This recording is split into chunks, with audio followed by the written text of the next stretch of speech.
Good evening, everybody. Good evening, City Tabernacle. Good evening, இந்த brothers. மாலை வாழ்த்துதல் அனைவருக்கும்.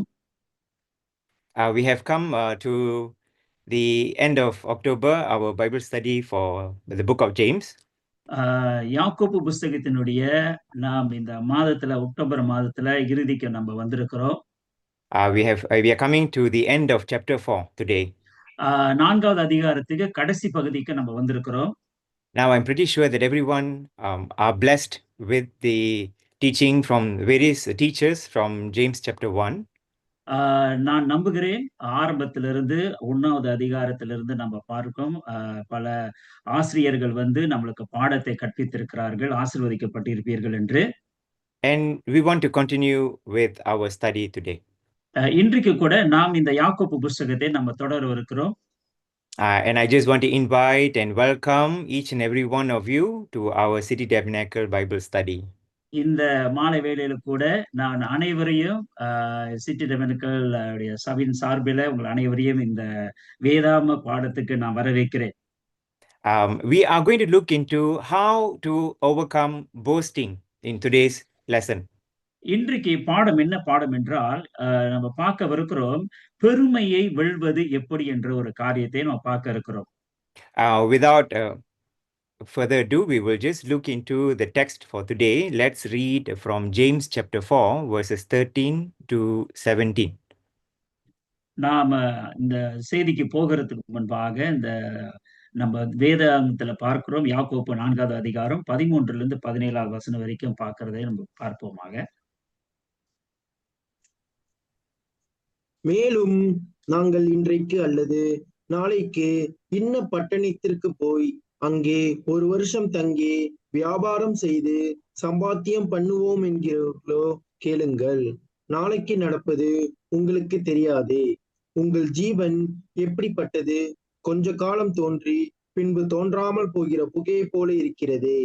ஆதலால் ஆண்டவருக்கு சித்தமானால் நாங்களும் உயிரோடு இருந்தால் இன்னினதை செய்வோம் என்று சொல்ல வேண்டும்.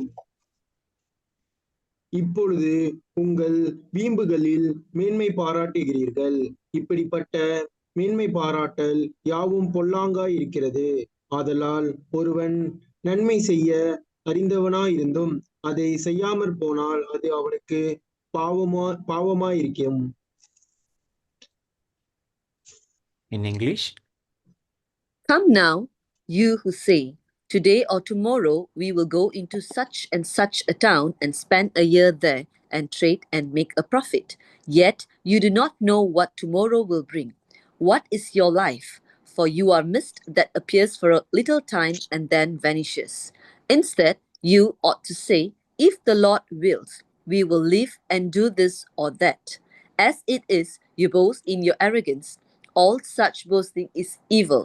So, whoever knows the right thing to do and fails to do it, for him it is sin. Thank you. May God bless the reading of the scripture. கர்த்தர் உங்களை ஆசீர்வதிப்பார் இந்த வேத வசனத்தை வாசித்ததற்காக. We see that James closes chapter 4 by confronting one of the greatest lies of our age. இந்த யாக்கோப்பு இந்த புஸ்தகத்தை முடிக்கும் போது மிகப்பெரிய ஒரு பொய் காரியத்தை குறித்து அவர் பேசுகிறதை நம்ம பார்க்கிறோம். Now we must remember that James was talking to a fellow Jews in Jerusalem. இந்த இடத்துல யாக்கோப்பு ஜெருசலம்ல இருக்கிற யூதர்கள் மத்தியில் அவர் பேசுகிறார்.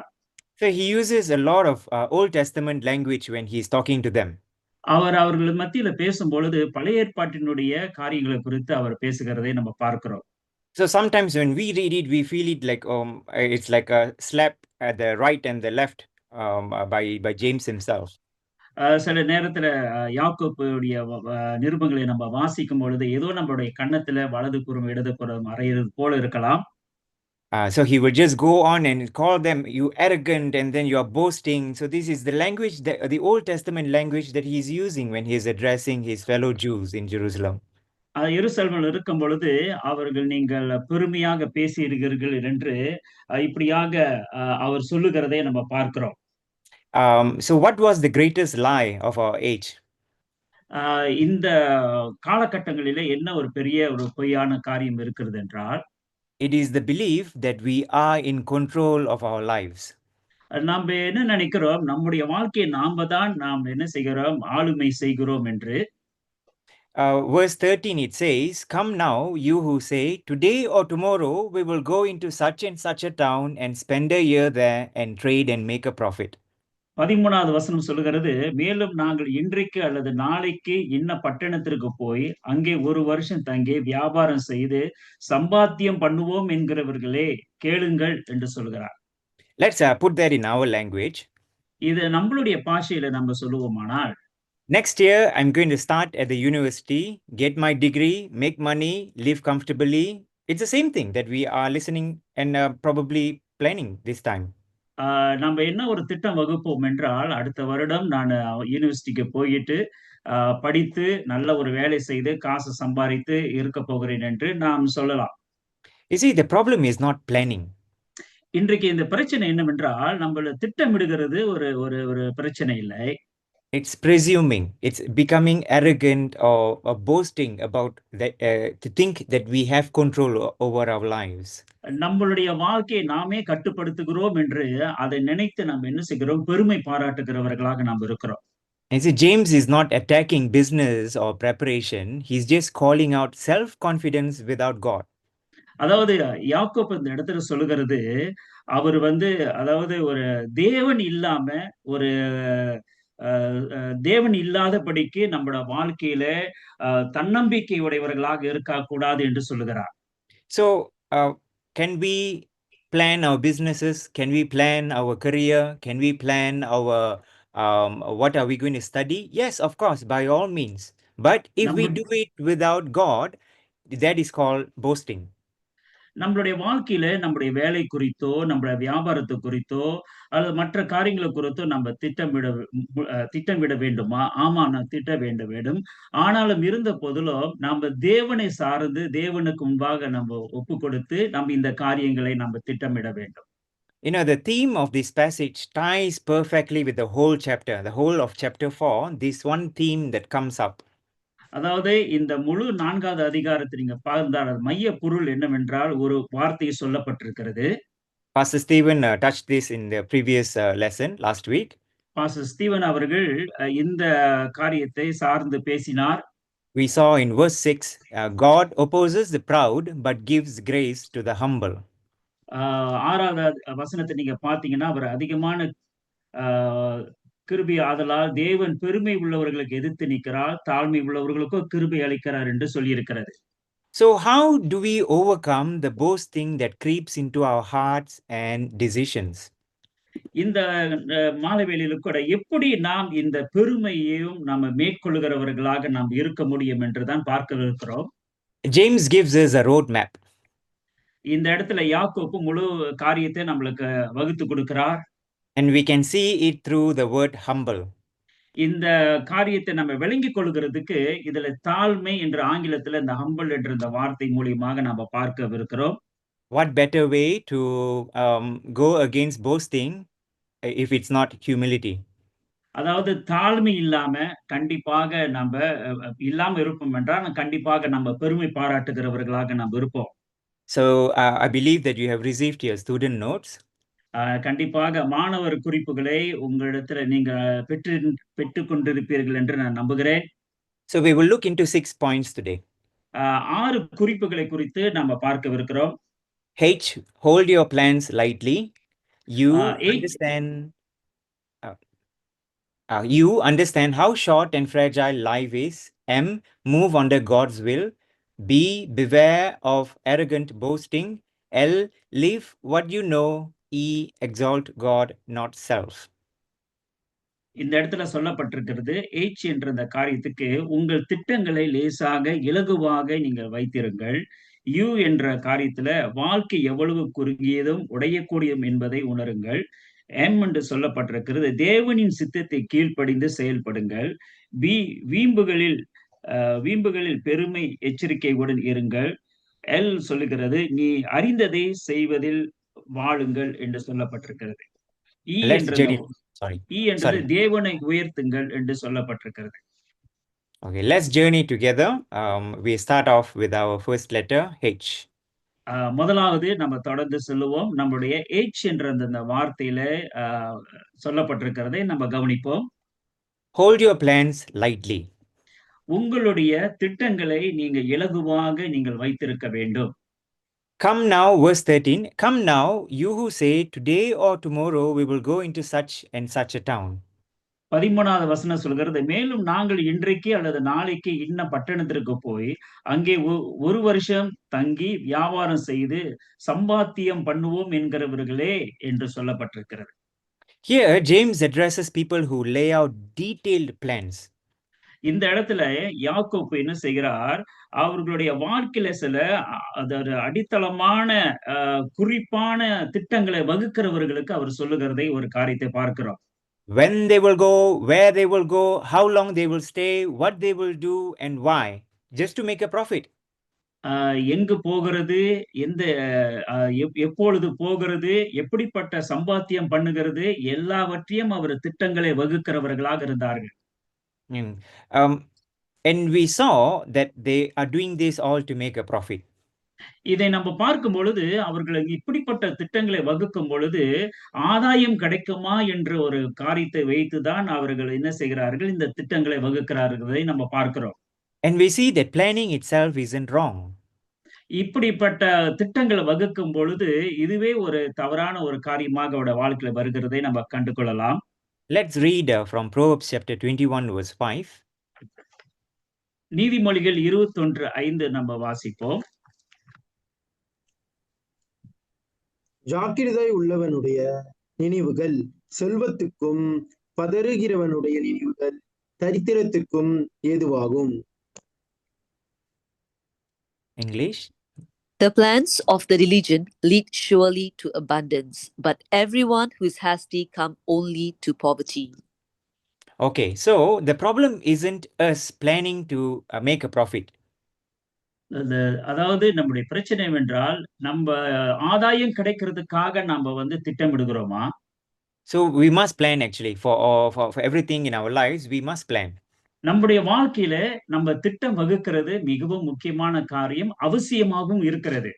But when the planning itself turns into presumption, which means that we want to do these plans, make decisions without God, we have crossed a line. ஆனால் என்னவென்றால் நம்முடைய வாழ்க்கையிலே நம்ம தேவன் அல்லாதபடிக்கு நம்ம திட்டங்களை வகுக்கிறோம் அல்லவா, அந்த திட்டங்களை தேவன் இல்லாமல் வகுக்கிற அந்த திட்டங்களானது அது வந்து தவறான முறையில கொண்டு போய்விடும். So it is like telling God, here is my plan, I'm going to do that, just rubber stamp it. If we go to any office, they will say approved, or pass or fail. So just rubber stamp it. When we come to God, this is my plan, just rubber stamp it. அப்படி என்றால் நம்ம என்ன செய்கிறோம் என்ற ஆண்டவர்கிட்ட வந்து, ஆண்டவரே இதுதான் என் திட்டமாக இருக்கிறது, இதில் நீங்கள் அந்த ரப்பர் ஸ்டாம்ப் அதாவது நீங்க அச்சிட வேண்டும், நீங்க தான் அதை முத்திரை போட வேண்டும் என்று சொல்லி நம்ம அவர்கிட்ட அந்த சமர்ப்பிக்கிறோம் அந்த திட்டங்களை. So when we plan as if our lives belongs to us, we act like the master instead of the steward. நம்மளுடைய வாழ்க்கையில நாமே நம்முடைய வாழ்க்கைக்கு திட்டமிடுகிறோம் என்றால் தேவன் அல்லாதபடிக்கு நம்ம என்ன செய்கிறோம், நம்மளுடைய வாழ்க்கையிலே நம்ம வந்து உக்கிரனக்காரனாக இருக்காதபடிக்கு நம்மளே அதிகாரியாக நம்ம காணப்படுகிறோம். So how can we apply this in our lives? இது எப்படி நம்முடைய வாழ்க்கையிலே நம்ம அணுக முடியும்? As Proverbs said, we must plan with diligence. Pavul சொல்கிறார், நம்ம திட்டமிடுகிறதை நம்ம என்ன செய்ய வேண்டும், தீவிரமாக இருக்க வேண்டும். But we have to hold every plan before God with open hands. ஆனால் நம்ம ஒவ்வொரு திட்டங்களை நம்ம வகுக்கும் பொழுது திறந்த கைகளோடு தேவனை சார்ந்து நாம் திட்டங்களை வகுக்க வேண்டும். So we come before the Lord and say, Lord, these are my ideas, but let your will be done. நாம் என்ன சொல்ல வேண்டும் என்றால், ஆண்டவரே இது என்னுடைய திட்டமாக இருக்கிறது, ஆனாலும் ஆண்டவரே உம்முடைய சித்தம் நிறைவேறட்டும் என்று நாம் சொல்ல வேண்டும். So when we do this, we are not saying, oh, we cannot do anything of ourselves. We are sort of being passive, but we are simply applying humility. இதை நாம சொல்லும் பொழுது, அதாவது நம்மளால் எல்லாத்தையும் செய்ய முடியும் என்றது இல்ல, ஆனாலும் அவர்கிட்ட வரும் பொழுது நம்ம தாழ்மையோடு அவர்கிட்ட நம்ம வருகிறதை இதை காட்டுகிறது. truly, before you start anything, any plans in our lives, be it our future career or change of job, or even starting to study, what do I study, or even starting up a new business, we just bring all these plans to before our God and say, God, this is it. This is what I want to do. உங்களுடைய Is this வாழ்க்கையிலே your will? உங்க வாழ்க்கையிலே பல திட்டங்கள் இருக்கலாம். நீங்கள் என்ன படிக்கப் போகிறீர்கள்? நீங்க என்ன வியாபாரம் செய்ய போறீர்கள்? என்ன வேலை இருக்கப் போறீர்கள்?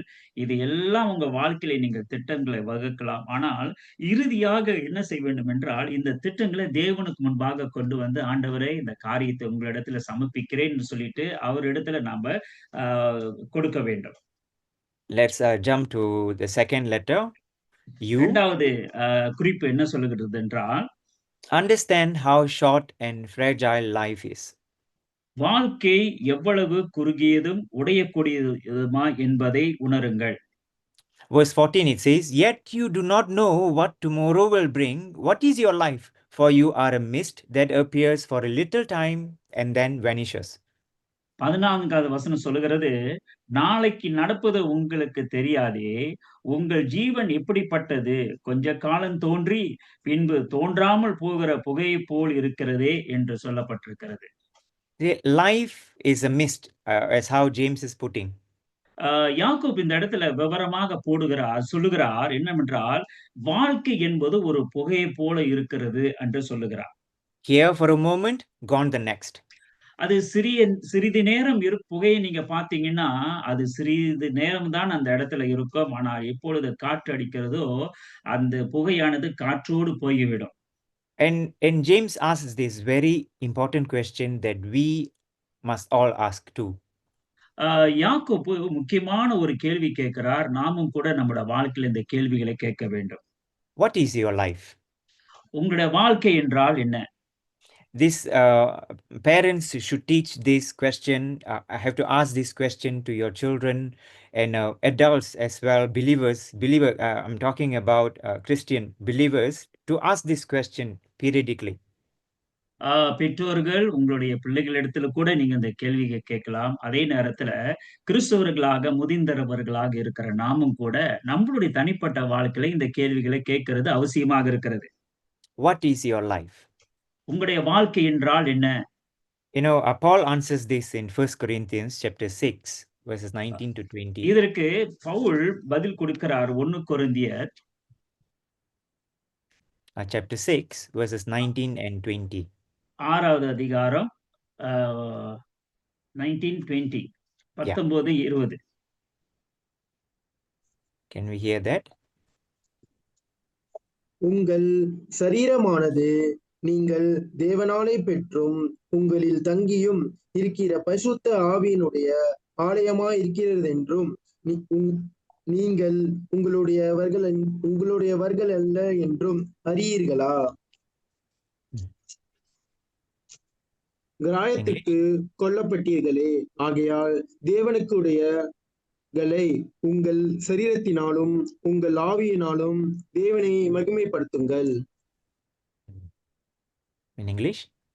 Or do you not know that your body is a temple of the Holy Spirit within you, whom you have from God? You are not your own, for you were bought with a price.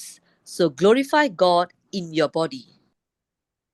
Before getting saved, our lives were our own.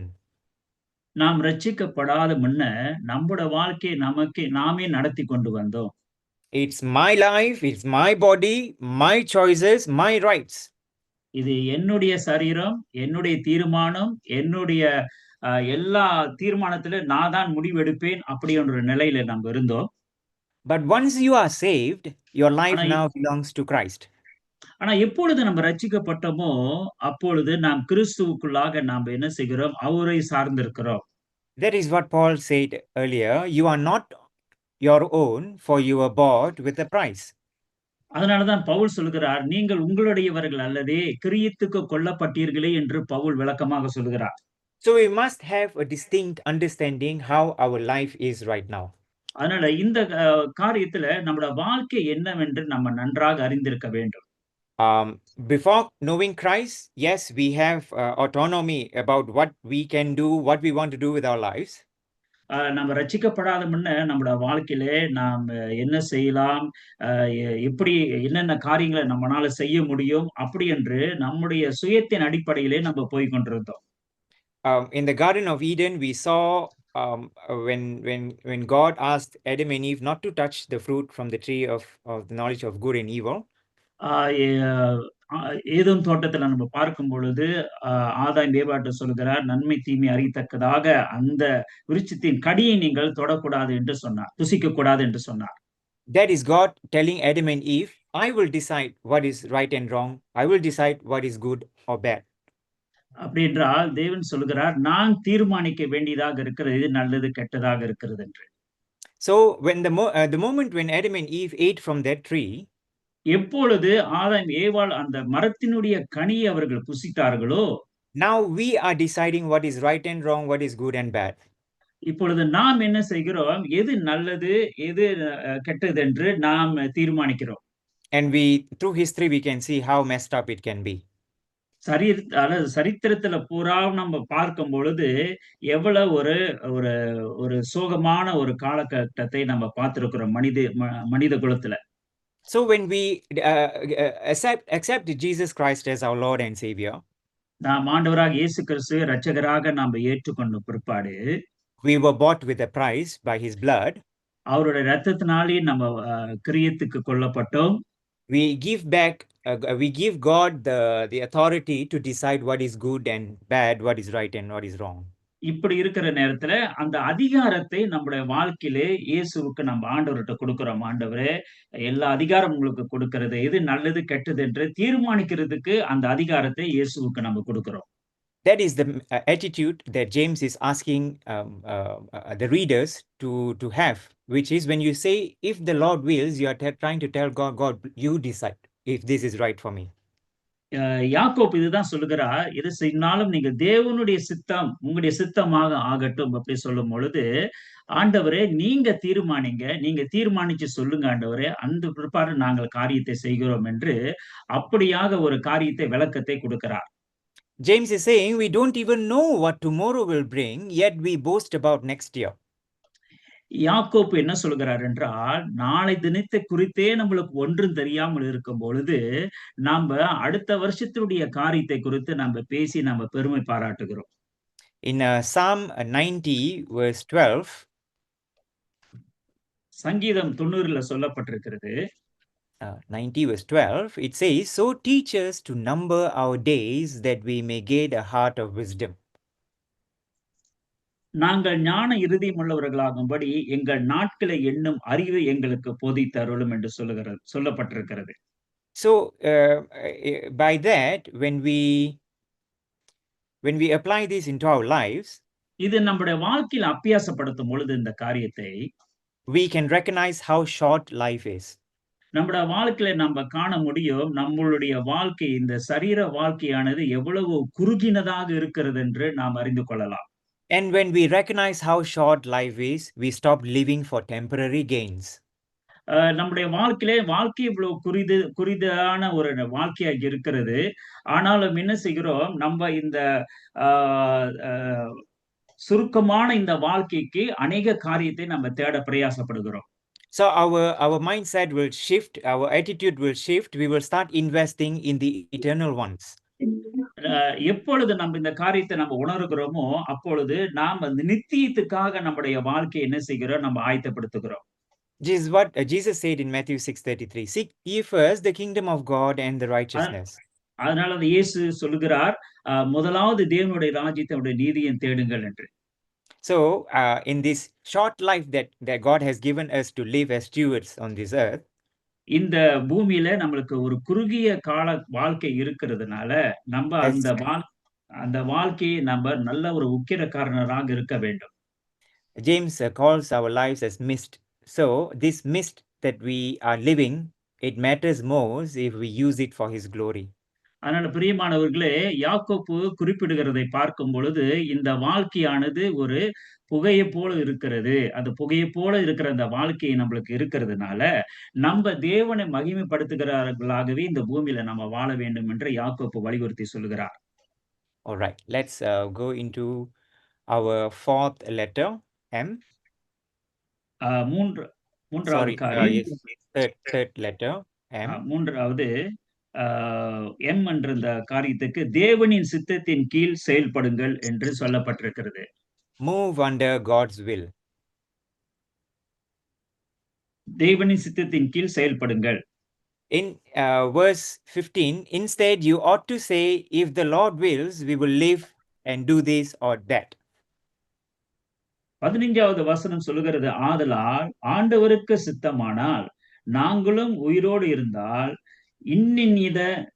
இன்னினதை செய்வோம் என்று சொல்ல வேண்டும். And here James is giving us the antidote for prideful planning, which is submission. அதாவது இந்த இடத்துல பார்க்கும் பொழுது இந்த கீழ்ப்படிதலுக்கு ஏற்ற ஒரு திட்டங்களை நம்ம வகுக்க வேண்டும் என்று சொல்லப்பட்டிருக்கிறது. You know, James is not asking us to say, oh, the Lord wills, if the Lord is willing, or Lord willing, God willing. He's not asking us to keep applying this as a slogan in our lives, but to make it as a lifestyle. அதாவது தேவன் சித்தமானால் இருக்கட்டும் அப்படின்ட்டு சொல்லுகிறது மட்டுமல்ல, இது நம்முடைய வாழ்க்கை முறையிலே நம்ம என்ன செய்ய வேண்டுமா, ஒரு அந்த வாழ்க்கை முறையிலே நம்ம நடந்து காட்ட வேண்டும்.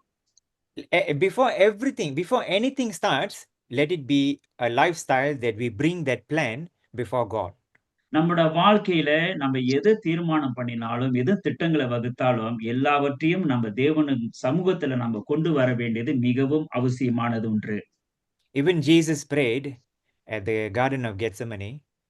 இயேசு கிறிஸ்து கெத்செமனியே தோட்டத்தில் அவர் ஜெபம் பண்ணும் பொழுது கூட, Nevertheless, not my will, but yours be done. இருந்த போதிலும் என்னுடைய சித்தம் அல்ல, உம்முடைய சித்தம் ஆக கடவுது என்று சொல்கிறார். With the agony that he was facing before crucifixion, அந்த சிலுவைக்கு போகிற அந்த வேதனை மத்தியில் அவர் கடந்து போகும் பொழுது, he's asking God, this is what I want, but not my will, but let your will be done. பிதாவை பார்த்து சொல்றார், இது எனக்கு வேணும், ஆனாலும் இது என்னுடைய சித்தம் அல்ல, உங்களுடைய சித்தம் நடக்கட்டும் என்று அவர் சொல்லுகிறார். Jesus was unable to pray wrongly. He cannot pray wrongly. இயேசு கிறிஸ்து தவறான முறையில் அவர் ஜெபம் செய்திருக்க மாட்டார்.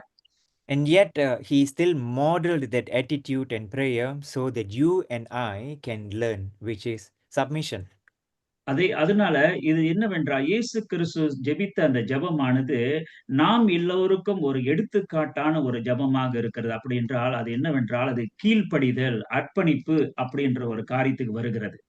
No matter what comes our way, when we submit before God's will, we are emulating what Christ had done. நம்முடைய வாழ்க்கையில எது வந்தாலும் நம்ம அவருடைய சமூகத்துல நம்ம சமர்ப்பிக்கும் பொழுது இயேசுனுடைய அந்த உதாரணத்தை நம்மளோட வாழ்க்கையில நம்ம கொண்டு வருகிறோம். And to say if the Lord wills, it means that we acknowledge God has the final say. கர்த்தருடைய சித்தம் படி நடக்கட்டும் என்று சொல்லும் பொழுது இறுதி காரியத்தை அவர்தான் சொல்ல வேண்டும், தேவன் தான் சொல்ல வேண்டும் என்று நாம் அறிந்து கொள்ள வேண்டும். We can have many plans, we can make many plans in our lives, but God has the final say when we say if the Lord wills.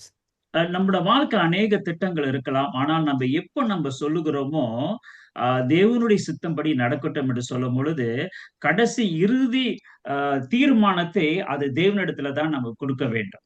And when we say if the Lord wills, we are also acknowledging that our wisdom is limited. நம்ம எப்பொழுது தேவனுடைய சித்தம் நடக்க வேண்டும் என்று சொல்கிறோமோ இதுல என்ன காணுகிறது, நம்ம அறிந்திருக்கிறோம் நம்மளுடைய அறிவானது குறைவான ஒரு அறிவாக இருக்கிறது. He is the Alpha and the Omega, the author and the finisher of our faith. அவரே ஆல்பாவும் ஒமேகாவா இருக்கிறார், ஆரம்பமும் முடிவும் அவராகவே இருக்கிறார். He knows everything. அவர் எல்லாவற்றையும் அறிந்திருக்கிற தேவன்.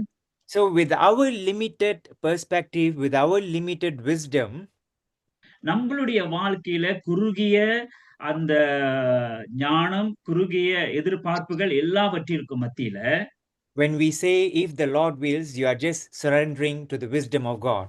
நீங்க எப்பொழுது தேவனுடைய சித்தப்படி நடக்கட்டும், தேவனுடைய சித்தப்படி ஆகட்டும் என்று சொல்லும் பொழுது நம்ம எல்லாவற்றையும் தேவனிடத்துல சமர்ப்பிக்கிறோம் என்ற ஒரு காரியத்தை காட்டுகிறது. And when we say if the Lord wills, we are also acknowledging that his sovereignty is good. எப்பொழுது தேவனுடைய சித்தம் நடக்கிறது வென்றோமோ, அது என்ன காட்டுகிறது என்றால், தேவனுடைய ஆளுகையை காட்டுகிறது. And that is good actually. அது உண்மையே நல்லதான ஒரு காரியம். And how can we apply this in our lives? இது எப்படி நம்முடைய வாழ்க்கையில அபியாசப்படுத்த முடியும்? We have to include God in every plan. நம்முடைய எல்லா திட்டங்களிலும் தேவனை நாம் என்ன செய்ய வேண்டுமா? நாம் ஈடுபடுத்த வேண்டும். But not as an afterthought. After everything that is done, only then we are going to God. No, but we have to go to Him at the starting point itself. நம்ம எல்லாவற்றையும் செய்து முடிச்ச பிற்பாடு கடைசியாக தேவனுக்கிட்ட நம்ம போகிறது அல்லாமல், நம்ம ஆரம்பத்திலேயே நம்ம ஒரு காரியத்தை தொடங்குறதுக்கு முன்பாகவே அவருடைய சமூகத்துல நம்ம போய் நம்ம ஜெபிக்க வேண்டியது அவசியமாக இருக்கிறது. Secondly, we have to pray, Lord, lead me in your will, not mine. 2வது நம்ம காரியம் என்ன அப்படிவென்றால், ஆண்டவரே என்னை வழி நடத்தும், உங்களுடைய சித்தமானது நடக்கட்டும் என்று சொல்லி. So when we do this, this is how we are moving under God with Him and not ahead of Him. இப்படி நம்ம செய்யும் பொழுது என்ன செய்கிறோம்? அவருடைய சித்தத்துக்கு கீழாக நம்ம நடக்கிறோமே தவிர, அவரை தாண்டி நம்ம என்ன செய்கிறோம்? மேலாக நம்ம போய் காரியத்தை செய்கிறதல்ல. Mm. Let's go into our fourth letter. Beware of arrogant boasting. 4வது காரியத்தை நம்ம பார்க்கிறோம். காரியத்தை நம்ம பார்க்கிறோம். வீம்புகளில் பெருமையை எச்சரிக்கையுடன் இருங்கள். Verse 16 it says, as it is, you boast in your arrogance, all such boasting is evil. 16வது வசனம் சொல்லுகிறது, இப்பொழுது உங்கள் வீம்புகளில் மேன்மை பாராட்டுகிறீர்கள். இப்படிப்பட்ட மேன்மை பாராட்டல் யாவும் பொல்லாங்கா இருக்கிறது என்று சொல்லப்பட்டிருக்கிறது. You see, boasting here isn't just talking proudly, it is living proudly. அதாவது பெருமை பாராட்டுகிறது அதாவது ஒரு பெருமைக்குரிய ஒரு காரியத்தை பேசுகிறதை நம்ம பார்க்கிறோம். And it is also living proudly. வாழ்க்கையில வாழுகிறோம் நம்ம பெருமைக்குரியவர்களாக நம்ம வாழ்ந்து கொண்டிருக்கிறோம். It's living as though God doesn't matter. அதாவது தேவனுடைய சமூகத்துல நம்ம வரும்போது தேவனுக்கு எந்த ஒரு பொருட்டு அல்ல, அவர் எதுக்கும் தேவையில்லை அப்படி ஒன்ற நிலைக்கு நம்ம வந்து விடுகிறோம். So for a believer to say, it's my life, I will do what I want, it is not just proud or pride, it is evil. அதாவது இது ஒரு பெருமை மாத்திரமல்ல, ஆனா ஒரு தீய காரியமாக வாழ்க்கையில இருக்கிறதை நம்ம பார்க்கிறோம். And so James doesn't mince with words. So he says, independence from God is not confidence. அதாவது ஒரு தன்னம்பிக்கையாக இருப்பது அது ஒரு ஒரு ஒரு நல்ல ஒரு காரியம் அல்ல. It is rebellion. அது எதிர்ப்பு கொடுக்கிற ஒரு காரியமாக இருக்கிறது. To boast is to claim control over what belongs to Christ. What is supposed to be of our God, what is supposed to be of Him, we are trying to take control of it. அதாவது தேவன் ஆளுகை உள்ளவராக இருக்கிறார், அவருடைய சித்தத்தின்படி இவர் செய்ய இருக்கிறார். ஆனா எப்பொழுது நம்ம பெருமை பாராட்டுகிறோமோ, இது என்ன நடக்கிறது என்றால், நம்மே எல்லாத்தையும் செய்ய முடியும், தேவன் அல்லாதபடிக்கு நம்மனால் எல்லாம் செய்ய முடியும் என்ற ஒரு நிபந்தனைக்குள்ளாக நம்ம வந்து விடுகிறோம். So remember, James was talking to fellow Jews. யாக்கோப்பு இங்க இருக்கிற யூதர்கள் மத்தியில அவர் பேசும் பொழுது, he outrightly called them for boasting, it is equivalent to being evil. அவர் சொல்லுகிறார், அதாவது இந்த பெருமை பாராட்டுகிற இந்த ஒரு காரியம் இருக்கிறதே, அது பொல்லாங்கான ஒரு காரியமாக இருக்கிறது என்று அவர் அந்த இடத்துல வலியுறுத்துகிறதை நம்ம பார்க்கிறோம். So how do we apply this in our lives? இது எப்படி நம்முடைய வாழ்க்கையில அபியாசப்படுத்த முடியும்? We have to catch these subtle boastings in our lives. Periodically, every day, every moment, we have to just catch this subtle boasting. அதாவது இந்த மேன்மை பாராட்டுகிற, பெருமை பாராட்டுகிற இந்த காரியத்தை நம்முடைய வாழ்க்கையில அனுசரித்து நம்ம பார்க்க வேண்டியது ஒரு முக்கியமான ஒரு காரியமாக இருக்கிறது. The moment when we take credit for outcomes, the moment when we depend on our own strength, the moment when we plan without prayer, we are boasting. அதாவது ஜெபம் இல்லாதபடிக்கு நம்முடைய சுய பலத்துல சார்ந்திருந்து நம்முடைய வாழ்க்கையில எல்லாமே பெருமை பாராட்டுகிற ஒரு காரியத்தை நம்ம இருக்கும் பொழுது என்ன நடக்கிறது? நம்ம அவர் இல்லாதபடிக்கு நம்ம என்ன செய்கிறோம்? ஜெபம் இல்லாதபடிக்கு நம்ம செய்கிற ஒரு காரியம் எல்லாமே பெருமை பாராட்டுகிற ஒரு காரியமாக இருக்கிறது. Let this be a checklist for all of us. அதனால பிரியமானவர்களே, அன்றாட வாழ்க்கையில இது நம்மட அந்த பட்டியலை நம்ம போட்டு பார்க்க வேண்டும். எந்தெந்த பகுதியில நம்மட வாழ்க்கையில நம்ம சுய பெருமையில நம்ம இருக்கிறோம் என்று. This especially has been a very great reminder for me. இது என்னோட வாழ்க்கையில ஒரு மிகவும் ஒரு அதாவது ஞாபகமாக வருகிறது. I was given the mic at a very, very young age. ஆ எனக்கு சின்ன வயதிலே எனக்கு மைக் குடுத்து பேசுறதுக்கு ஒரு வாய்ப்பை கிடைத்தது. 13, 14 years old, I was given the mic to be on the stage. 13, 14 வயசுல அந்த மேடையில ஏறி, பலிபீடத்தில ஏறி, அந்த இடத்துல மைக்க பிடிச்சு பேச வேண்டிய ஒரு அனுபவம் எனக்கு கிடைத்தது. So I was battling with pride at the very young age itself. அதாவது இந்த பெருமை பாராட்டுகிற இந்த காரியமானது, அந்த சிறு வயதிலே என்னோட வாழ்க்கையில ஒரு போராட்டமாக இருந்தது. But thank God for my parents and also my spiritual parents. They've always kept a line so that I won't go further than ஆனா that. ஆனா கர்த்தருக்கு ஸ்தோத்திரம். என்னுடைய பெற்றோர்களும், அதுபோல ஆவிக்குரிய பெற்றோர்களும் என்ன செய்தார்கள், எனக்கு ஒரு எல்லையை வைத்து விட்டார்கள். இந்த எல்லைய தாண்டி நீ போனா கண்டிப்பாக அந்த பெருமைக்குள்ளாக போய்விடுவாய். அதனால எல்லையோடு நீ இருக்க வேண்டும் என்று எனக்கு கற்றுக் கொடுத்தார்கள். So the moment when people applaud you for doing something on the stage, and then people start to see you more frequently, and more people are talking about you. So slowly, fame will start to get into the head, and pride will start to creep in, and then we will see, oh, whatever we do, it will definitely be successful. So it will not just be at the church; it will carry on to the rest of your life. It will affect your career, it will affect the education. Every part of it will be affected when pride comes in. அதனால பிரியமானவர்களே, சில நேரத்துல நம்ம மேடையில ஏறி நம்ம பேசுகிற வார்த்தைய கேட்டு ஜனங்கள் கைத்தட்டி, புகழ்ந்து, ஆ ஒரு கோஷம் போட்டு, "நீ நல்லா செய்ற. நீ வந்து செய்றதெல்லாம் உனக்கு பார்க்கும்பொழுது அழகா இருக்குது." அப்படிலாம் சொல்லி ஒரு மயக்க வைக்கிற வார்த்தைகள பேசி சொல்லும்பொழுது, அது என்ன நடக்குது? பெருமைய கொண்டு வருது. இந்த பெருமையானது சபையோடு விட்டு விடுகிறதில்ல. அது வேலை இடங்களிலும் என்ன செய்கிறது? அந்த மாரி ஒரு பெருமைக்குள்ளாக என்னை மனுஷனை நடத்தி விடுகிறது என்று நான் கண்டறிந்திருக்கிறேன். You know, I've shared this illustration to the worship team every time I have a meeting with them. அதாவது இந்த வொர்ஷிப் டீம்ல ஆராதனை குழுவுக்கு மத்தியில இத பேசும்பொழுது, நான் இந்த காரியத்தை அவர்களோடு பகிர்ந்திருக்கிறேன். I read this long time ago. I really can't remember where I read it or who wrote it. ரொம்ப காலத்துக்கு முன்பாக ஒரு காரியத்தை குறித்து நான் எழுதியிருந்தேன் அல்லது நான் சொல்லியிருக்கிறேன். Every time you receive a compliment or an applause or something that the people have said, a nice, good thing about you, you just take it as a flower. Take it அதாவது as a flower. ஒவ்வொரு தடவ நீங்க நல்ல காரியங்கள செய்யும்பொழுது, உங்கள பாராட்டி, உங்களுக்கு உங்கள புகழ்ந்து, அவர்கள் உங்கள புகழ்ச்சிக்குள்ளாக நடத்தும் பொழுது, நீங்க என்ன செய்கிறீர்கள் என்றால், ஒரு அ இதை நீங்க எடுத்துக்கொள்ளுகிறீர்கள். Whether it is at church, whether it is at your office or business, whatever that you have done that has a compliment towards you. அதாவது நீங்கள் வேலை இடத்துல இருந்தாலும் சரி, சபையில இருந்தாலும் சரி, நீங்க செய்த காரியத்துக்கு உங்கள புகழும் பொழுது, நீங்க இந்த காரியத்தை நீங்கள் என்ன செய்கிற ஒரு பூவை போல நீங்க பூவை வாங்குறது போல இருக்கும். Take all those flowers.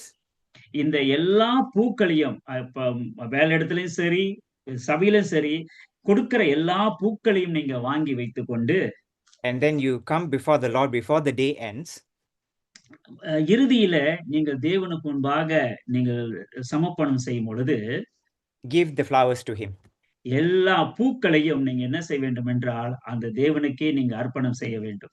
These compliments, this credit, it belongs to you. இந்த வாழ்த்துதல், இந்த அதாவது புகழு எல்லாமே உங்களுக்கு சொந்தமானது ஆண்டவரே என்று சொல்ல வேண்டும். I wouldn't have done it without you, God. ஆண்டவரே உம்மாலின்றி என்னால ஒண்ணுமே செய்திருக்க முடியாது என்று சொல்ல வேண்டும். So when we do that, I've always lived in this particular illustration. It works. It works all the time. நான் எப்பொழுதுமே இப்படிப்பட்ட ஒரு உதாரணத்தை நான் கையாளும் பொழுது, அது நடைமுறை வாழ்க்கைக்கு அது வந்து என்ன செய்கிறது? சாதகமாகி விடுகிறது. So you won't be boasting about what அதனால you. நாம் இப்படிப்பட்ட காரியத்தை நம்ம நடைமுறை வாழ்க்கையில செயல்படுத்தும் பொழுது அது நம்ம பெருமைக்குள்ளாக கொண்டு போகாதபடிக்கு தடை செய்கிறது. So we replace self-confidence with God dependence. அதனால நம்ம என்ன செய்கிறோம், இன்றைக்கு அதாவது தன்னம்பிக்கையிலிருந்து நம்ம என்ன செய்கிறது, அது மாற்றி தேவனை சார்ந்திருக்கிற நிலைக்கு நம்மளை கொண்டு வருகிறது. And pride says, I can, but faith says, he can. நம்பிக்கை சொல்லுகிறது, அதாவது பெருமை சொல்லுகிறது என்னால் முடியும் என்று, ஆனால் விசுவாசம் என்ன செய்கிறது, அவர்னால முடியும் என்று சொல்லுகிறது. The next letter, letter L, the fifth one, live what you know. அடுத்த வார்த்தையில நீங்க பார்க்கும் பொழுது எல் என்ற இடத்துல நீ அறிந்ததை செய்வதில் வழங்கு என்று சொல்லப்பட்டிருக்கிறது. Verse 17 says, so whoever knows the right thing to do and fails to do it, for him it is sin. 17வது வசனம் சொல்லுகிறது, ஆதலால் ஒருவன் நன்மை செய்ய அறிந்தவனாய் இருந்தும் அதை செய்யாமல் போனால் அது அவனுக்கு பாவமாய் இருக்கும் என்று சொல்லப்பட்டிருக்கிறது. Knowledge brings responsibility. அறிவானது நம்முடைய வாழ்க்கையில பொறுப்புகளை கொடுக்கிறது, கொண்டு வருகிறது. See, James, he's saying it is not enough to know that you should depend on God, you must also live it. நீங்கள் தேவனை அறிகிறது மட்டுமல்ல, அவரை சார்ந்து நீங்க வாழ வேண்டும் என்று யாக்கோபு சொல்லுகிறார். You know, when we fail to acknowledge God in our decisions, it is actually committing sin. நம்மளுடைய தீர்மானத்துல தேவனுக்கு முக்கியத்துவம் நம்ம கொடுக்காமல் இருப்போம் என்றால் அது நம்முடைய வாழ்க்கையில ஒரு பாவமாக மாறிவிடுகிறது. And sin is when we are omitting God from our decision making. நம்மளுடைய தீர்மானத்துல தேவனை நம்ம என்ன செய்கிறோம், தள்ளி விடுகிறோம். நீங்க வர வேண்டாத எங்களுடைய தீர்மானத்துல அப்படின்னு நம்ம தள்ளி விடுகிறோம், தவிர்த்து விடுகிறோம். And at that time, we cannot plead ignorance or say, I don't know, because the Holy Spirit always teaches us to be better. நீங்க சொல்ல முடியாது, எனக்கு தெரியாது அப்படின்னு சொல்ல முடியாது. ஏன்னா பரிசுத்த ஆவியானவர் எது சிறந்தது என்று நம்மளுக்கு அவர் கற்றுக் கொடுக்கிறவராக இருக்கிறார். Let's read from Luke chapter 12, verse 48. லூக்கா 12வது அதிகாரத்துல நம்ம பார்ப்போம் என்றால் 48வது வசனம். அறியாதவனாய் இருந்து அடிகளுக்கு ஏதுவானவைகளை செய்தவனே சில அடிகள் அடிக்கப்படுவான். எவனிடத்தில் அதிக கொடுக்கப்படுகிறதோ அவனிடத்தில் அதிக கேட்கப்படும். மனுஷர் எவனிடத்தில் அதிகமாய் ஒப்புவிக்கிறார்களோ அவனிடத்தில் அதிகமாய் கேட்பார்கள். English. But the one who did not know and did what deserved a beating will receive a light beating. Everyone to whom much was given, of him much will be required, and from him to whom they entrusted much, they will demand the more. So, everyone to whom much was given, much will be required. அதனால யாரிடத்துல அதிகமாக கொடுக்கப்படுகிறதோ அவர்களிடத்துல அதிகமாக எதிர்பார்க்கப்படுகிறது. So, as we are coming to this Bible studies from James chapter 1, அதாவது நம்மளுடைய இந்த வேத பாடத்துக்கு நம்ம 1வது அதிகாரத்திலிருந்து நம்ம அப்படியே தொடர்ந்து நம்ம வந்து பார்த்து கொண்டிருக்கிறோம். we have been looking into how to overcome many different issues that we face in our lives.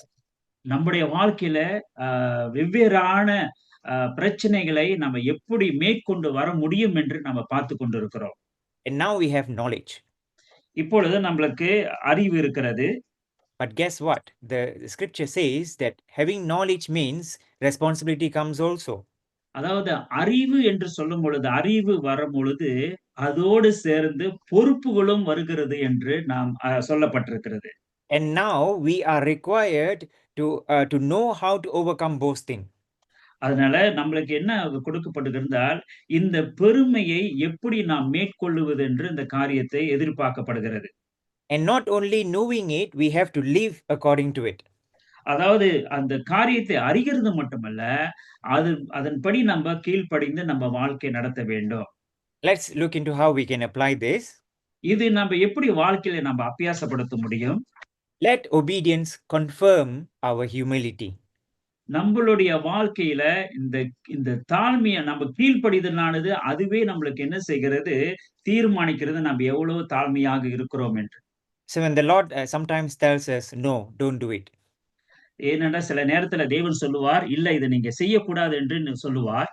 And when we obey, நம்ம எப்பொழுது அவருக்கு கீழ்ப்படுகிறோமோ, we are confirming our humility. நம்மளுடைய வாழ்க்கையில நம்ம அந்த தாழ்மையை நம்ம என்ன செய்கிறோம்? நம்ம தீர்மானித்து விடுகிறோம். And if the Lord says that you need to do something that is right, தேவன் சொல்லுகிறார், நீ ஒரு நல்ல காரியத்தை செய்ய வேண்டும் என்று. we have to go ahead and do it. நாம் என்ன அவர் சொல்லும் பொழுது அதன்படி கீழ்ப்படிந்து நம்ம போக வேண்டும். Even when it is costly, even when it is when it means that you have to wait on God. அது தேவனுக்கு காத்திருக்கிறதாக இருக்கலாம், அல்லது விலை கொடுக்க வேண்டியதா விலக்கரியம் கொடுக்க வேண்டியதாக இருக்கலாம். So we express humility when we act out of faith. அதனால நாம அந்த தாழ்மையை என்ன செய்கிறது? அந்த விசுவாசத்தின் அடிப்படையில நம்ம அந்த தாழ்மையை நம்ம காட்டுகிறோம். So this is where James is saying you have to live what you know. So it is not just knowing it, but we have to live according to what you know. அதனால நம்மளுக்கு அறிந்ததை செய்வதில் நாம் என்ன செய்யணும்? நாம் வாழ வேண்டும் என்று சொல்லப்பட்டிருக்கிறது. Because much is required from the one who knows more.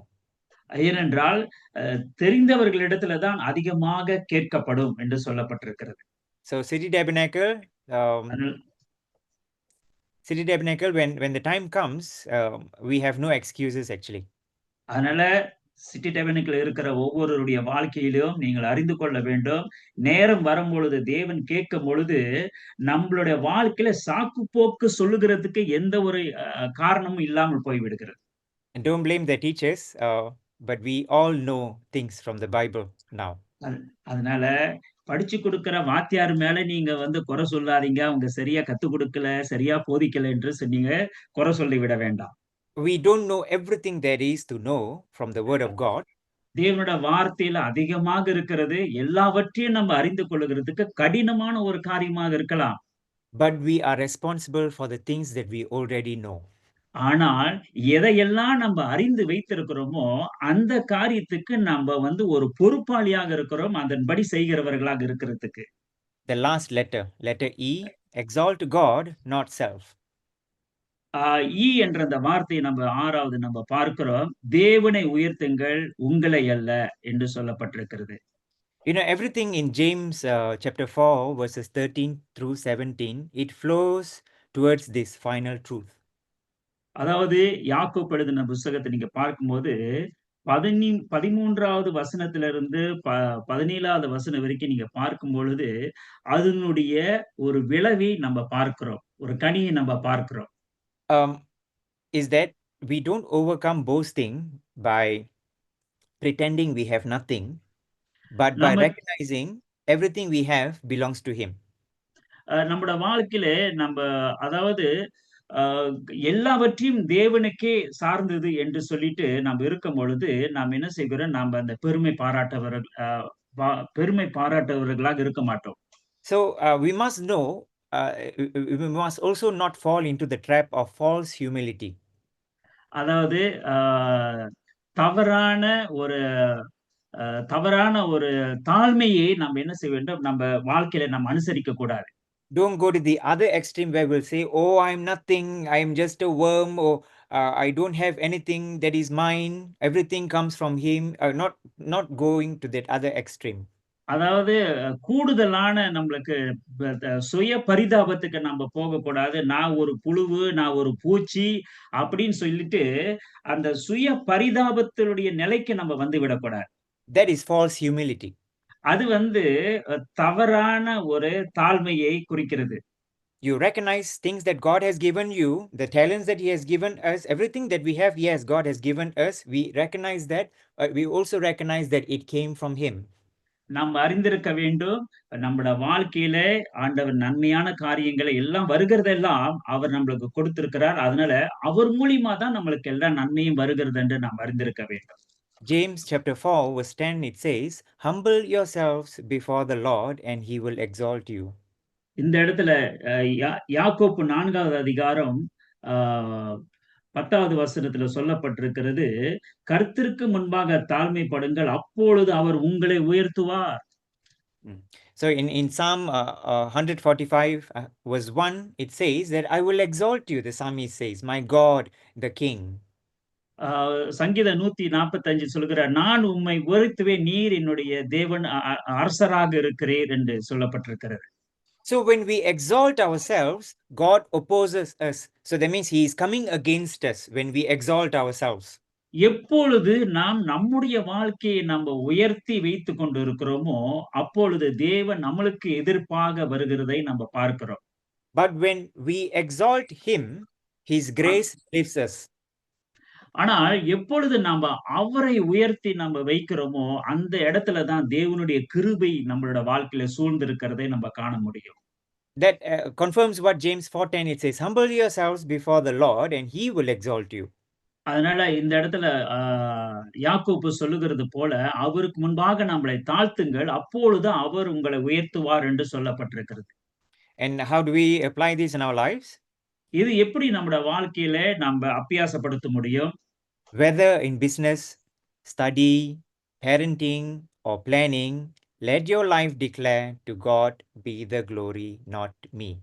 அதனால பிரியமானவர்களே, நம்மளுடைய அதாவது வியாபார தொழிலாக இருக்கலாம், படிப்பு காரியமாக இருக்கலாம், பெற்றோர்கள் கவனிப்பாக இருக்கலாம், அல்லது நம்முடைய வாழ்க்கையில திட்டம் வகுக்கிறவர்களாக இருக்கலாம். நம்மளுடைய வாழ்க்கையில ஆண்டவருக்கே மகிமை உண்டாவதாக என்று நம்ம சொல்லுகிறவர்களாக இருக்க வேண்டும். நான் அல்ல. Yeah. Let humility replace hurry. So everything that we want to do in hurry, just quiet down, humble before God, say, Lord, it is your will. சில நேரத்துல நம்ம காத்திருக்காம, பொறுமை இல்லாம, அவசரமா எல்லாம் செய்யணும், எல்லாம் கிடைக்கும்னு நம்ம செய்யும் பொழுது, அந்த இடத்துல தான் நம்ம என்ன செய்கிறோம், தாழ்மைப்படாதபடிக்கு நம்ம செய்து கொடுக்கிறோம். ஆனால் நம்ம தாழ்மையோடு இருக்கும் பொழுது தேவனுக்கு முன்பாக நம்ம காத்திருப்போம். And we have to replace surrender with replace self-confidence with surrender. அதனால நம்ம என்ன செய்ய வேண்டும், இந்த சுய நம்பிக்கையை நம்ம தவிர்த்து நாம் அவரை சார்ந்திருக்கிறவர்களாக நாம் இருக்க வேண்டும். This is like when you are keeping the bull that can charge at anyone, just waiting. The bull is just waiting at the pen to be released so that it can go in charge or hit anyone. So it's the confidence is there, but surrender is coming before God. I have all this strength, but I want to know if this is what you want me to do. Bull. Okay, ஒரு எருமையானது என்ன செய்ய காத்து கொண்டிருக்கும். எப்போ அதுக்கு அதாவது அவுத்து விடுவாங்க, யாராச்சும் போய் முட்டலாம் அப்படின்ற ஒரு எண்ணத்துல இருக்கும். ஆனால் நம்மளுடைய வாழ்க்கையில அப்படி இருக்காதபடிக்கு நம்ம தேவனுக்கு முன்பாக நம்ம காத்திருக்க வேண்டும். அவர் என்ன சொல்லுகிறார், அதை என்ன செய்ய வேண்டும் என்று அவருக்கு காத்திருக்கும் போது, சரியான நேரத்தில் அவர் சொல்லும் பொழுது, காரியத்தை செய்யும் பொழுது, காரியங்கள் எல்லாம் கைகூடி வருகிறதாக காணப்படும். And we also want to replace worry with worship. அதனால நம்முடைய கவலைகளை தகர்த்து நம்ம என்ன செய்ய வேண்டும், தேவனை ஆராதிக்கிறவர்களாக இருக்க வேண்டும். So again, it is not false humility, but we want to just acknowledge the King of Kings and the Lord of Lords. அதாவது இது பொய்யான ஒரு தாழ்மை அல்ல, ஆனா தேவனுக்கு மகிமை செலுத்துகிறவர்களாக நாம் இருக்கிறவர்களாக இருப்போம். We have come to the end of our lesson. நாம கடைசியாக நம்மளுடைய பாடத்துக்கு நாம இறுதி கட்டத்துக்கு நாம வந்திருக்கிறோம். Hold your plans lightly. Understand how short and fragile life is. Move under God's will. Beware of arrogant boasting. Live what you know. Exalt God and not me. அதனால உங்க திட்டங்களை நீங்கள் இலகுவாக வைத்திருங்கள். வாழ்க்கை எவ்வளவு குறுகியதும் உடையக்கூடியது என்பதை உணருங்கள். தேவனின் சித்தத்தின் கீழ் செயல்படுங்கள். வீம்புகளில் பெருமை எச்சரிக்கையுடன் இருங்கள். நீ அறிந்ததை செய்வதில் வாழுங்கள். தேவனை உயர்த்துங்கள், உங்களை அல்ல. So before we end today's lesson, அதனால இன்றைய பாடத்துல நாம முடிக்கிறதுக்கு முன்பாக, our life is a mist, as how James put it. யாக்கோப்பு சொல்லுகிறது போல நம்மளுடைய வாழ்க்கை ஒரு புகையை போல இருக்கிறது. Our plans are temporary. நம்மளுடைய திட்டங்கள் எல்லாம் ஒரு குறுகிய காலம் மட்டும்தான் இருக்கும். but our God is an eternal God. ஆனா நம்முடைய தேவன் அவர் நித்தியமானவராக இருக்கிறார். So in everything we say, if the Lord wills, we will live and do this and do that. அதனால நம்ம எல்லா காரியத்திலும் நம்ம சொல்ல வேண்டிய காரியத்தும் என்னவென்றால், தேவனுடைய சித்தமானதுனால என்னென்ன காரியத்தை நான் செய்வேன் அப்படி என்று நம்ம சொல்ல வேண்டும். So with that, we have come to the end of chapter 4. அதனால நாம இது மூலியமாக இந்த 4வது அதிகாரத்தின் இறுதிக்கு நம்ம வந்திருக்கிறோம். Next month, we will look into the final chapter. அடுத்த மாதம் நம்ம இறுதி அதிகாரத்துக்கு நம்ம பார்க்கவிருக்கிறோம். So keep coming and continuing your study with us. அதனால நீங்கள் தொடர்ந்து இந்த வேத பாடத்துக்கு எல்லாரும் ஆர்வமாக, உற்சாகமாக நீங்க வந்து கலந்து கொள்ளும்படியாக உங்களை நான் கேட்டுக்கொள்கிறோம். May God bless you. கர்த்தர் உங்களை ஒவ்வொருத்தரையும் ஆசீர்வதிப்பாராக.